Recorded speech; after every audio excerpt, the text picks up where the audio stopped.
علی بھائی، میرا اگلا سوال یہ ہے کہ اہل سنت کی اکثریت وہ جناب سیدنا ابوبکر صدیق رضی اللہ تعالیٰ عنہ کے ساتھ ہے مسئلہ فدق کے اندر، اور کہ ان کو برحق اور ثواب مانتی ہے، جبکہ مخدومہ کائنات فاطمہ الزہرا سلام اللہ علیہا کے بارے میں ان کے ساتھ نہیں ہے اہل سنت کی اکثریت، بلکہ شیعہ کھڑے ہیں ان کے موقف کے ساتھ۔ آپ کا اس بارے میں کیا رائے ہے؟ میرا موقف حضرت علی کے ساتھ ہے۔ سیدنا علی رضی اللہ تعالیٰ عنہ نے حضرت ابوبکر کے اس ایگزیکٹو ڈیسیژن کو مان لیا نا، چاہے کس وجہ سے مانا، اینڈ رزلٹ یہ ہے کہ اسٹیبلش ہو گیا نا، میں ان کے ساتھ ہوں۔ اب رہ گیا ٹیکنیکلی گراؤنڈز، اس پہ ہم بات کر لیتے ہیں۔ عمر بن عبدالعزیز نے تو وہ واپس کر دیا تھا، لیکن اس کے پیچھے ظاہر ایک پورا ٹریک ریکارڈ تھا۔ انہوں نے دیکھا کہ اس کی وجہ سے کتنے اختلافات ہوئے۔ اس زمانے میں حضرت ابوبکر آتے تو شاید عمر بن عبدالعزیز والا ڈیسیژن کرتے۔ حضرت ابوبکر کے تو وہم و گمان میں بھی نہیں تھا کہ میرا یہ جو ایگزیکٹو ڈیسیژن ہے اس کے کانسیکوینسز یہ نکلیں گے بعد میں۔ وہ جو کچھ کر رہے تھے وہ یہ سمجھتے تھے کہ میں نبی الاسلام کی مسند کے اوپر بیٹھا ہوں، نبی الاسلام اس کی دیکھ بھال کرتے تھے، اب ان کے بیہاف پہ میں کروں گا، اس کی کمائی جائے گی آل محمد کو صلی اللہ علیہ وآلہ وسلم۔ اور اسی لیے انہوں نے وہ حدیث وراثت والی بھی سنائی کہ اگر نبی کا کوئی وارث نہیں ہے تو اس کے بیہاف کے اوپر مینجمنٹ کی تو پھر ضرورت نہیں، ہم اسے مینیجریل ایشو سمجھتے ہیں۔ اگر حضرت ابوبکر اس وقت عمر بن عبدالعزیز والا ڈیسیژن بھی کر دیتے، حضرت علی کے والے کر دیتے، حضرت عباس کے والے کر دیتے، تب بھی درست ہوتا۔ الٹیمیٹلی جو ہوا، سیدنا علی نے اس ڈیسیژن کو ایکسیپٹ کیا، ان کی ایکسیپٹنس نے اس چیپٹر کو کر دیا کلوز۔ اب اس میں سے نکالنا کیا ہے؟ نکلنا تب ہوگا جب میں وہی بات کروں گا کہ امیر شام والا مسئلہ مولا علی کی وفات تک ڈسپیوٹڈ رہے، وہ قیامت تک ڈسپیوٹڈ رہے گا۔ جو مسئلہ ڈسپیوٹڈ نہیں رہا کسی بھی وجہ سے، سیدنا علی نے اسے ایکسیپٹنس دے دی ہے، تو آج اس کے اوپر بات کرنا کوئی دین کی خدمت کرنا نہیں ہے، بلکہ ایک خام خواہ کی ایک وہ بحث ہے جس کا اینڈ رزلٹ تو بہرحال اس صورت میں نکلے گا جس سٹانس کے اوپر سنیت کھڑی ہوئی ہے، شیعہ والے سٹانس میں نہیں نکلے گا۔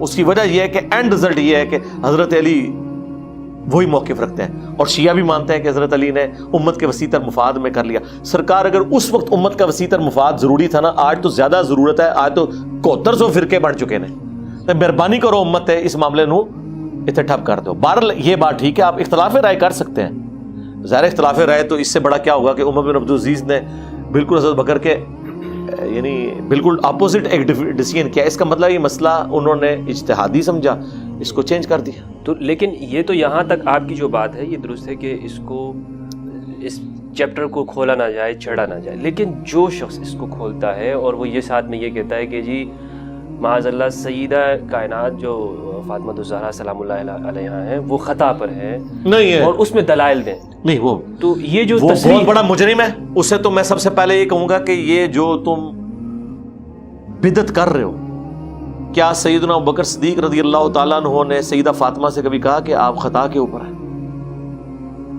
انہوں نے تو اس طرح کی کوئی بات نہیں کی ہے۔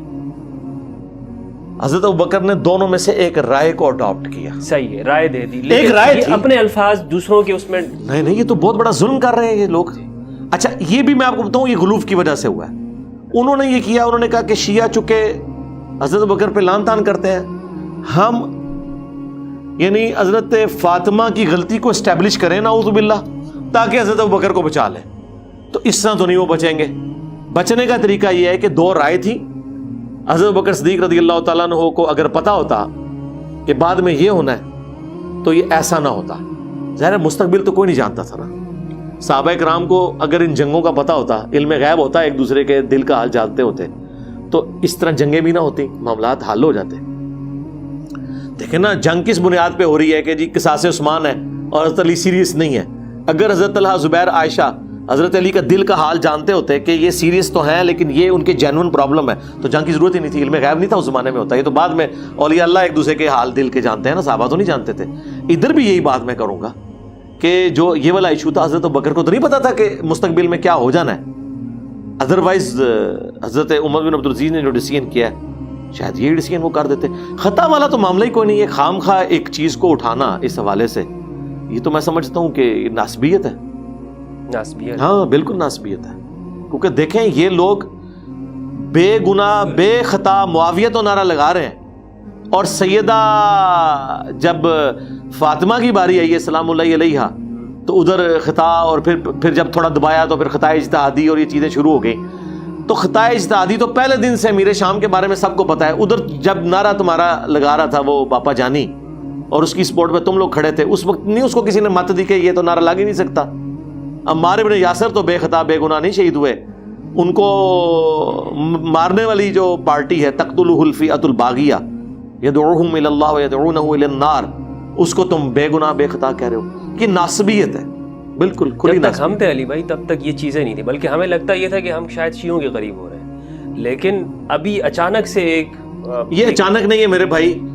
جس طرح میڈیا کی وجہ سے جنگ جمل صفین نہروان اچانک سے سامنے آ گئی ہیں, ہے یہ کتابوں میں پہلے بھی تھی, یہ بھی ابھی اچانک سے سامنے اس لیے آئی ہیں کہ بریلویت اسی کا نام ہے. جی احمد بریلوی صاحب جو ہے نا وہ اور احمد سرندی یہ امیر شام کے دفاع وہی کرتے ہیں جو اشرف جلالی صاحب کر رہے ہیں. یہ مسئلہ پیچھے سے چل رہا ہے, اس کو صرف بیان کیا. اگر میں بریلویت کو دیکھوں نا تو میں اشرف جلالی کو حق پہ مانتا ہوں. اگر میں سنیت کو دیکھوں اور کتاب و سنت کے منہج کو دیکھوں تو اشرف جلالی جو ہے خطا کے اوپر ہے. بریلویوں کو کوئی حق نہیں پہنچتا کہ اشرف جلالی کے بارے میں بات کریں, کیونکہ وہ بریلویت کو لے کے چل رہا ہے. اس لیے آپ دیکھیں اعلیٰ حضرت کے مزار سے بھی ان کے حق میں فتویٰ نکلا ہے. جتنے ہارڈ لائنر بریلوی سب ان کے ساتھ کھڑے ہوئے ہیں. یہ تو چند ایک لوگ ہیں نا, حنیف قریشی صاحب یا سین الدین شاہ صاحب اکا دکا یا ڈاکٹر طاہر القادری صاحب ہے.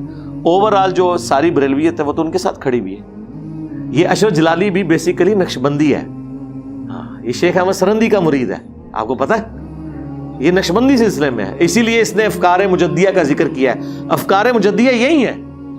ہاں وہ تو بہت ہارڈ لائنر ہے اس معاملے میں, اور مجھے یہ کہنے میں آر نہیں ہے. سب سے پہلے یہ بات میں نے پروفیسر احمد فی اختر صاحب سے سنی تھی, وہ گجر خان والے, کہ پاکستان انڈیا بنگلہ دیش میں جو سنی شیعہ کنفلکٹ ہے نا, اس کو ہوا جس بندے نے دی ہے نا وہ شیخ احمد سرندی ہے.